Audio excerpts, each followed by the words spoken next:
This open video letter is addressed to the deans and professors who continue to teach the use of mercury amalgam to dental students. Dental students are the only university students who are routinely poisoned without their knowledge to the third most toxic non-radioactive substance known. Only arsenic and lead are more toxic than mercury. Do you have consent to poison some of the brightest minds in our society? Amalgam breaks cusps and cracks teeth. Better alternatives have been available for years. Why are the dental students being given a second-rate education? The use of mercury amalgam will also poison the environment. Dental amalgam that is not in the mouth is called waste amalgam. It's regarded by the Environmental Protection Agency as a toxic waste hazard. Mercury released from crematoria constitutes 16% of the United Kingdom's total mercury pollution.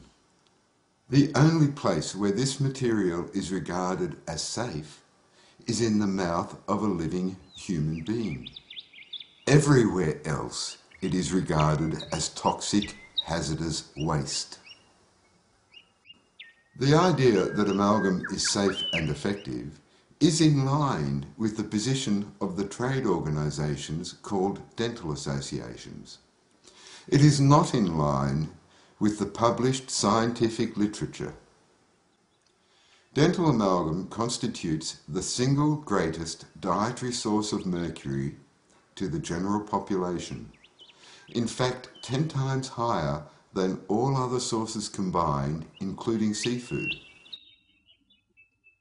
There is no safe level of mercury vapour. 80% of inhaled mercury vapour will be absorbed through the lungs and distributed throughout the body via the blood. Why are you teaching dental students to poison their patients without knowledge or consent, when it is now well known that removing amalgam will lower the patient's body burden of mercury?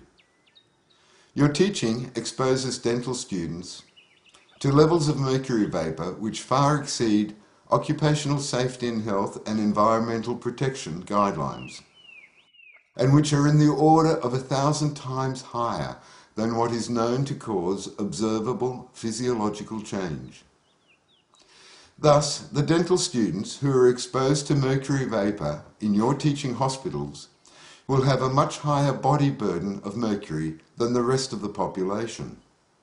Have you informed your dental students that they can therefore expect to have a higher likelihood of skin problems, genetic changes, kidney disease, increased allergic sensitivities, reduced concentration, emotional instability, impaired fine motor function, muscular damage, respiratory problems, cardiovascular problems, microangiopathies, twice the rate of infertility, miscarriage and birth defects as the rest of the population, and twice the rate of a brain cancer called glioblastomas, various neurological disorders, and an increased potential of developing Alzheimer's, Parkinson's or motor neurone disease.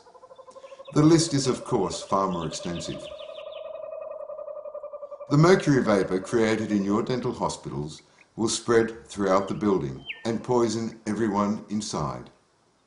Neither the cleaners or office personnel or the deans and professors are immune to this danger. Do you have consent from any of these people to poison them? Dentists in California must warn their patients that they are about to be poisoned by displaying the following sign. Governments around the world are stating the danger of mercury from amalgam. Amalgam must be considered to be an unsuitable material for dental restoration.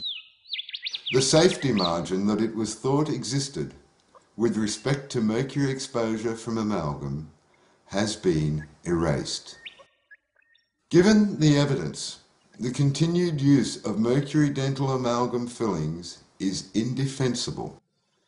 The only solution to this disaster is for you, the deans and professors of dentistry, to immediately stop teaching dental students to use mercury amalgam.